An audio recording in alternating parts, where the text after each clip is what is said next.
दुरितानि परास्व यद्भद्रं तन्नयास्व। ॐ भूर्भुवः स्वः तत्सवितुर्वरेण्यं भर्गो देवस्य धीमहि धियो यो नः प्रचोदयात्। ॐ शान्तिः शान्तिः शान्तिः। ॐ परावर रूप में उपस्थित मेरी प्रिय आत्माओं,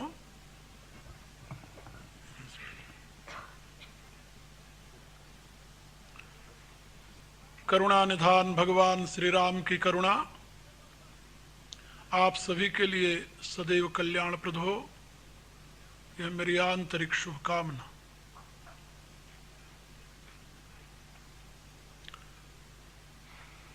अब की 2 वर्ष बाद आप लोगों से मिले हैं और जीवन तथा उसके कारण और प्रयोजन के विषय में विचार विमर्श करेंगे। पिछले वर्ष में नहीं आ सका था, कार्य की अधिकता उसमें कारण थी और मेरे ही प्रतिरूप यहाँ पर मेरे प्रिय शिष्य ब्रह्मदेव आप लोगों को मेरे ही विचारों से सतत अवगत कराते रहे हैं और आप तक पहुँचाते रहे हैं। उससे आप लोग बहुत लाभान्वित हुए हैं और आगे होते रहेंगे, ऐसा मुझे विश्वास है। यहाँ पर 3 दिन का कार्यक्रम भुशुंडी गीता मेरे विचार से संपूर्ण रामायण का सार सर्वस्व है, भुशुंडी गीता। और यदि सही में मुझे पूरी गीता पर बोलना हो तो महीने भी कम है वैसे, क्योंकि बड़ा गंभीर विषय है। वेदांत, भक्ति और योग, परमात्मा तक पहुंचने के लिए 3 मार्ग हैं। इन तीनों का विशेष वर्णन हमारे औपनिषदिक ग्रंथों में हुआ है, हमारे दार्शनिक ग्रंथों में हुआ है।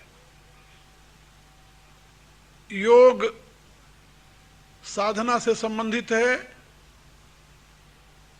जो किया जाता है, जिसके कहने से कोई लाभ नहीं, करने से लाभ है। हम मूलाधार से लेकर ब्रह्मचक्र तक की व्याख्या करते जाएं, चेतना का उत्थान कैसे होता है, किस प्रकार से होता है, योगी के लिए संप्रज्ञात असंप्रज्ञात समाधि क्या है, कैसे उसकी अनुभूति होती है, इन सारी व्याख्याओं से आप लोगों को कोई लाभ नहीं होने का। उसको करने से लाभ होता है, सुनने से नहीं। योग ऐसा विषय है, इसलिए योग के साथ दूसरा संबंध है ज्ञान का। गोस्वामी जी का एक कथन है, धर्मते विरति योगते ज्ञाना, ज्ञान मोक्ष प्रद वेद बखाना। वेद का ये दिव्य संदेश है, धर्मानुष्ठान करने से व्यक्ति को विरति प्राप्त होती है, वैराग्य प्राप्त होता है, और वैराग्यवान व्यक्ति ही योग की साधना में प्रवृत्त होता है। जब तक आप अपने विषयों से स्वयं को विरत नहीं करेंगे, विमुख नहीं करेंगे, तब तक योग की साधना नहीं होगी। क्योंकि जीवन के 2 मार्ग हैं, योग और भोग। भोग से विरत व्यक्ति ही योग कर सकता है। या तो आप भोग कर सकते हैं या योग कर सकते हैं, दोनों के लिए साथ साथ कोई स्थान नहीं। इसलिए धर्मानुष्ठान के द्वारा जब व्यक्ति विरति को प्राप्त हो जाए, वैराग्य को प्राप्त हो जाए, तो उसके पश्चात वह योग में प्रवृत्त होता है। और यथार्थ ज्ञान जिसे कहते हैं वो योग से ही प्राप्त होता है।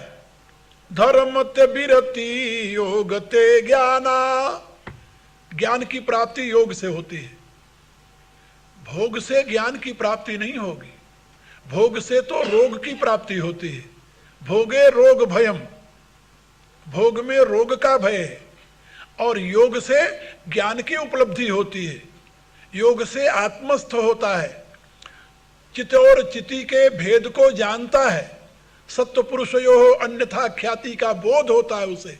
इसलिए यथार्थ ज्ञान में योग ही कारण होता है। जो योग के अभाव में ज्ञान प्राप्त किया जाता है, जिसको पुस्तकीय ज्ञान कहते हैं, वो ज्ञान आपके कल्याण में हेतु नहीं होने का। तुलसीदास जी का कथन है विनय पत्रिका में, वाक्य ज्ञान अत्यंत निपुण भवपार न पावे कोई, निस्गृह मध्य दीप की बातन तम निवृत्त नहीं होई। अंधेरी कोठरी में बैठकर इलेक्ट्रिसिटी का प्रादुर्भाव कैसे होता है, उसको सेंट्रलाइज कैसे किया जाता है, उसको वायर के द्वारा कैसे लाया जाता है, उसमें बल्ब लगा देने से कैसे प्रकाश होता है, यदि आप इसकी व्याख्या करते रहें तो उस अंधेरी कोठरी में प्रकाश नहीं होने का। जैसे इलेक्ट्रिसिटी की व्याख्या करने से, दीपक की व्याख्या करने से, सूर्य की व्याख्या करने से अंधेरे में प्रकाश नहीं होता, वो तो उसको प्रैक्टिकल रूप में लाने से ही प्रकाश होता है। इसी रूप से गोस्वामी जी कहते हैं कि जो लोग ज्ञान की बातें किया करते हैं, आत्मा अनात्मा की बातें किया करते हैं, चित अचित की बातें किया करते हैं, सत्य और झूठ की बातें किया करते हैं, वहां तत्व ज्ञान का उदय नहीं होता। तत्व ज्ञान का उदय तो योग के द्वारा ही हुआ करता है।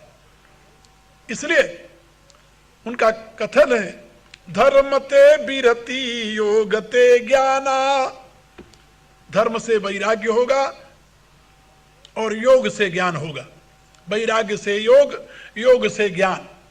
और जो ज्ञान योग के द्वारा प्राप्त होता है वही मोक्ष में हेतु है। ज्ञान मोक्ष प्रद वेद बखाना, वही ज्ञान मोक्ष में हेतु होता है। जो योग के द्वारा ज्ञान नहीं मिला, पुस्तक के द्वारा ज्ञान मिला है, वो मोक्ष में कारण नहीं होगा। उसके लिए आचार्य शंकर ने अपने विवेक चूड़ामणि में कहा है कि जो लोग तत्व का बोध प्राप्त नहीं किए, शास्त्र पढ़ करके ज्ञानी बन गए हैं, ऐसे लोग मोक्ष को तो प्राप्त नहीं कर सकते। वाग वैखरी, शब्द झरी, शास्त्र व्याख्यान कौशलम, वैदुष्यम विदुषाम ये न भुक्ते न तो मुक्ते। जो लोगों ने शास्त्रों का मनन किया है और वैखरी वाणी से उसकी बड़ी सुंदर व्याख्या कर देते हैं, ऐसे लोग दुनिया में भोग को तो प्राप्त कर सकते हैं, क्योंकि पंडितम मन्यमाना व्यक्ति को समाज आदर देता है और उसे भोग की सामग्री दे देता है। लेकिन ऐसे लोग भुगते न तो मुक्ते, भोग को प्राप्त कर सकते हैं, मोक्ष को प्राप्त नहीं कर सकते। मोक्ष के लिए तो योग जन्य ज्ञान की ही आवश्यकता हुआ करती है, बिना योग जन्य ज्ञान के मोक्ष नहीं मिलने का। इसलिए पहले योग हो, फिर ज्ञान हो, फिर मोक्ष हो। और मोक्ष की प्राप्ति में जो ज्ञान और योग, ये दोनों साधन बताए गए हैं, जैसा कि वेद का कथन है, ते ध्यान योगा दुग्धा पसन देवात्म शक्ति रसगुण निगूढ़ा। ध्यान योग के द्वारा ही उस परम तत्व की अनुभूति होती है, और अनुभूति ही मोक्ष में कारण हुआ करती है। ऋते ज्ञानान मुक्ति, वेद की यह घोषणा है। अब योग और बोध, जिसे कहते हैं ज्ञान, इन दोनों का परिणाम होता है मोक्ष। एक मार्ग ये है। लेकिन रामायण में ऐसे ऐसे महापुरुषों का दर्शन होता है जो मोक्ष को तिरस्कृत दृष्टि से देखते हैं, मोक्ष की चाह नहीं करते, मोक्ष को की अवहेलना करते हैं, और बल्कि वो प्रार्थना करते हैं, अर्थ न धर्म न काम रुचि गति न चाहूं निर्वाण। हे प्रभु, हमें अर्थ नहीं चाहिए, हमें धर्म नहीं चाहिए, हमें काम नहीं चाहिए, और इसके साथ ही हमें मोक्ष नहीं चाहिए। मोक्ष की भी उन्हें जरूरत नहीं है। फिर वो क्या चाहते हैं?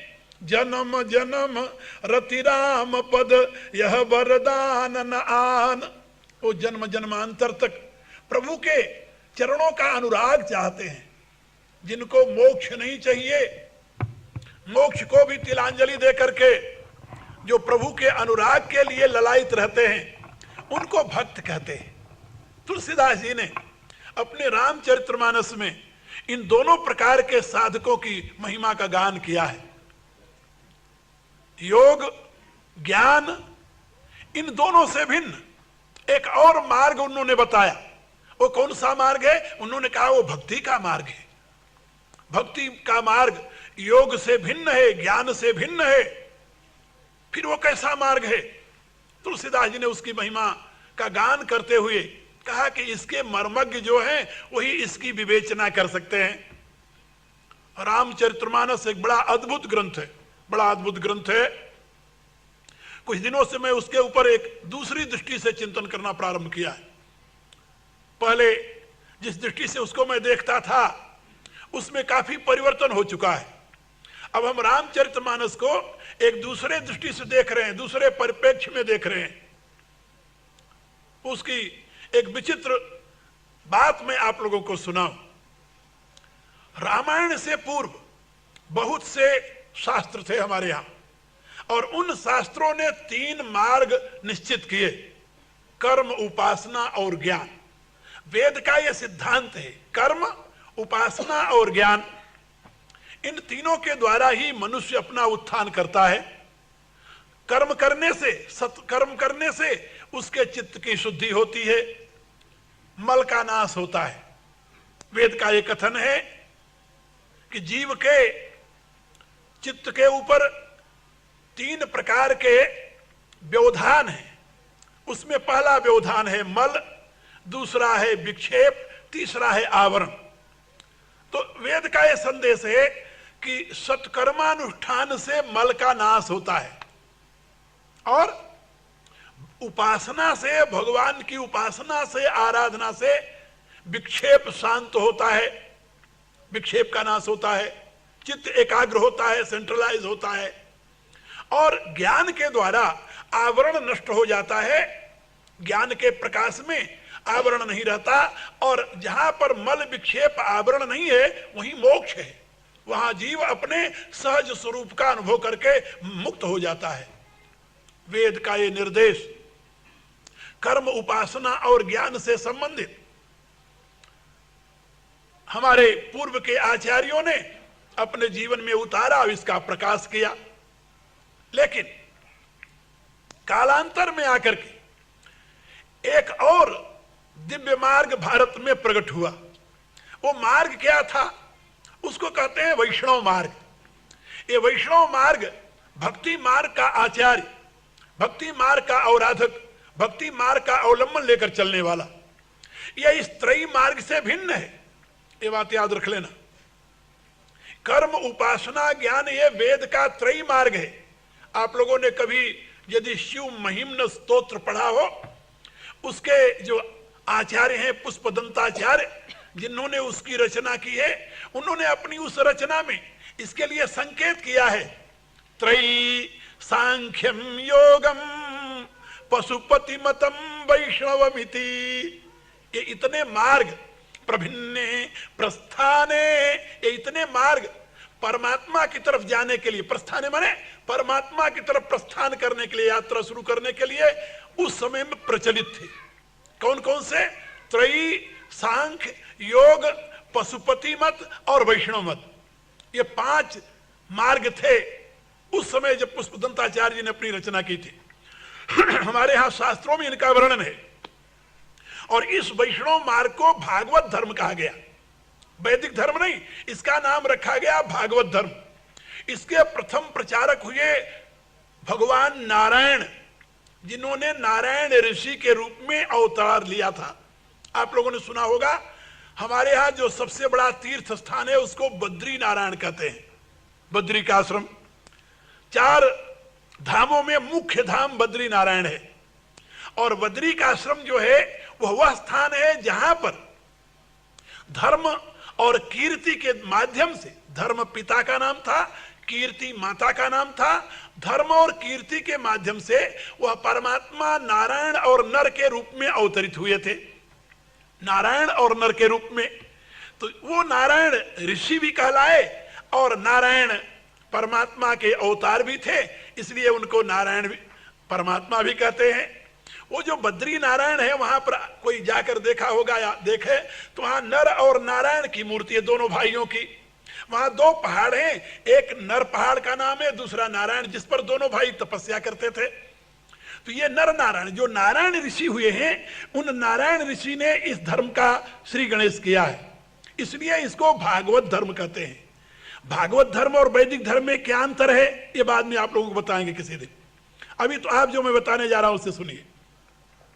भागवत धर्म का जो सिद्धांत मूलतः, उसमें इस प्रकार की त्रिपुटी नहीं है, ये कर्म है, ये उपासना है, ये ज्ञान है, ऐसा अलग अलग उसमें नहीं है।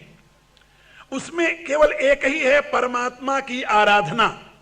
परमात्मा की आराधना में कर्म भी शामिल है, भाव भी शामिल है और ज्ञान भी शामिल है। बिना ज्ञान के आराधना नहीं हो सकती, बिना प्रेम के आराधना नहीं हो सकती, और सूखा ज्ञान सूखा प्रेम नहीं चाहिए, वहां बिना कर्म के आराधना नहीं हो सकती। ये भागवत धर्म है। इस भागवत धर्म के मूल स्रोत का यानी जो ग्रंथ है, श्रीमद् भागवत है, भगवत गीता है, रामायण है, महाभारत में इसकी पूरी महिमा शुरू से आखिर तक गाई गई है, जिसको पंचम वेद कहते हैं, पांचवा वेद कहते हैं। और अनेकों उपनिषदें हैं, जिन उपनिषदों को वैष्णव उपनिषद कहा जाता है, भागवत उपनिषद कहा जाता है। वे उपनिषदें इस भागवत धर्म के मूल आधार हैं। मूलतः इसमें महानारायण उपनिषद को प्रारंभिक उपनिषद मानते हैं, और कुछ महापुरुषों ने श्वेतास्तर उपनिषद को भागवत धर्म का मूल उपनिषद कहा है। परमात्मा की आराधना, परमात्मा की महिमा का बोध और परमात्मा की सेवा में स्वयं के जीवन को समर्पित करके ज्ञान कर्म उपासना अलग अलग नहीं, एक साथ समुच्चय इन तीनों का संगठित स्वरूप लेकर के परमात्मा के शरण में जाना कहा। मुक्ति के लिए भागवत धर्म कहता नहीं, मुक्ति नहीं। मुक्ति तो भागवत धर्मानुयायी के लिए एक घेलुआ, घेलुआ आप लोग जानते हैं, हाँ? यूपी से आए हुए हैं, हाँ घेलुआ क्या कहते हैं उसे? कोई सामान लो, जब खरीदो तो कहते हो थोड़ा सा ऊपर से डाल दो, हाँ तो थोड़ा सा जो ऊपर से डाल देते हैं ना, जो पैसे में नहीं गिना जाता, यानी वजन में नहीं गिना जाता, उसको घेलुआ कहते हैं, पंजाबी में झोंगा कहते हैं, हाँ बख्शीश कहते हैं आप लोग, हाँ बिल्कुल बख्शीश, हाँ बख्शीश माने ही होता है वही घेलुआ। तो भागवत धर्म में बताया गया कि यह मुक्ति जो है ये तो भक्तों के लिए बख्शीश रूप में मिल जाती है, यानी मुफ्त में मिल जाती है, उसके लिए कुछ करना नहीं पड़ता। मुक्ति के लिए उनके यहाँ कोई स्थान नहीं है, बल्कि एक भक्त ने तो यहाँ तक लिखा है कि मुक्ति एक दिन जाकर श्रीमन नारायण के चरणों में प्रणाम करने लगी, प्रणाम करके बैठ गई, कहा भगवान आपके निर्देशानुसार मैं असंख्य पापी जीवों को मुक्त किया करती हूं, लेकिन मेरी भी मुक्ति कहीं हो सकती है, मेरी भी मुक्ति का तो कोई आधार होना चाहिए, मेरी मुक्ति कहां होगी, आप उसके लिए कोई स्थान बताइए। मुक्ति कहे गोपाल से मेरी मुक्ति बताए, हे प्रभु मेरी मुक्ति का कोई साधन बता दो, मैं जिससे मुक्त हो जाऊं। तो भगवान ने क्या उसको उपदेश दिया, कहा तुम चले जाओ, यहां नहीं भक्तों के चरणों में, जहां भक्त बैठे हुए हों, जहां भगवान की आराधना करने में भक्त निरत हों, वहां पर चली जाओ। और वो भक्त का स्थान कौन सा है, कहा वो ब्रज है, जहां का हर एक व्यक्ति कृष्ण के सिवा और कुछ जानता ही नहीं, कृष्ण के सिवा किसी को मानता ही नहीं, उस ब्रज में चली जाओ। यदि तुम उस ब्रज में गई और उस ब्रज का रज, ब्रज की धूल उड़ करके तुम्हारे ऊपर पड़ गई, तो तुम्हारी भी मुक्ति हो जाएगी। मुक्ति कहे गोपाल से मेरी मुक्ति बताए, गोपाल ने कहा कि ब्रज रज उड़ी सर पर पड़े, मुक्ति मुक्ति हो जाए। कहा मुक्ति तुम्हारी मुक्ति वहीं ब्रज में हो जाकर के होगी, जहां के लोग कृष्ण में हैं, जहां के लोग राम में हैं। भगवान के भक्तों के लिए प्रभु से बढ़कर के और कोई प्राप्तव्य नहीं होता, वो मोक्ष नहीं चाहते। तुलसीदास जी ने अपनी रामायण में लिखा, सगुण उपासक मोक्ष न लेहि, तिन कहु राम भगति निज देहि। सगुण उपासक जो हैं वो मोक्ष नहीं लेते, भगवान उनको अपनी भक्ति प्रदान करते हैं, अपना प्यार प्रदान करते हैं। बड़ी सुंदर कथा आती है, श्रीमद् भागवत में पूतना अपने स्तन में जहर लगा करके भगवान के दरबार में जाती, भगवान के पास जाती है। वो नंद रानी से छल से गोद में ले लेती है और भगवान को विष भरा दूध पिलाने लगती है। भगवान उस मायाविनी को जानते हैं, उसके दूध के साथ उसके प्राणों को खींच लेते हैं। जब वो मर जाती है तो भगवान उसको अपने धाम भेजते हैं, मुक्ति प्रदान कर देते हैं। जब मुक्ति प्रदान कर देते हैं तो देवता लोग आकर के उनसे प्रार्थना करते हैं, भगवान ये क्या किया आपने? विष दे करके आपको मारने के लिए आई हुई पूतना को यदि आप मोक्ष दे दिए तो जिन नंद रानी की सेवा से आप कृतकृत्य हैं, जिन गोपियों के साथ आप घूमते हैं फिरते हैं, नाचेंगे, जिन ग्वाल बालों के साथ क्रीड़ा करेंगे, इनको आप क्या देंगे? भगवान मुस्कुराते हैं। भगवान कहते हैं, अरे देवताओं, भला तुम सोचो, जिनका मैं स्वयं दास बना हूं, जिनका मैं स्वयं पुत्र बना हूं, जिनके सामने मैं शिशु बन करके एक चिल्लू दूध के लिए, एक चिल्लू दही के लिए हाथ फैलाता हूं, अब इससे बड़ी चीज उनके लिए देने को क्या रही?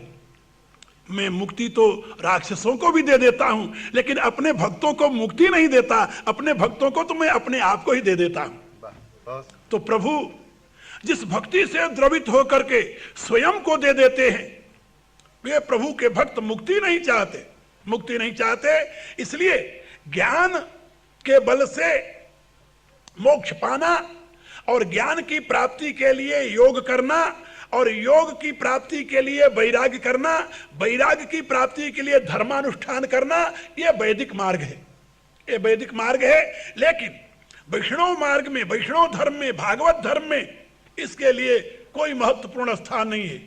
गोस्वामी जी कहते हैं यह भी मार्ग सही है, बिल्कुल सही मार्ग है, गलत नहीं है। यदि कोई इस मार्ग से चलना चाहे तो प्रशस्त मार्ग है, लेकिन इस मार्ग से भी उत्तम एक और मार्ग है। कहा वो मार्ग कौन सा है?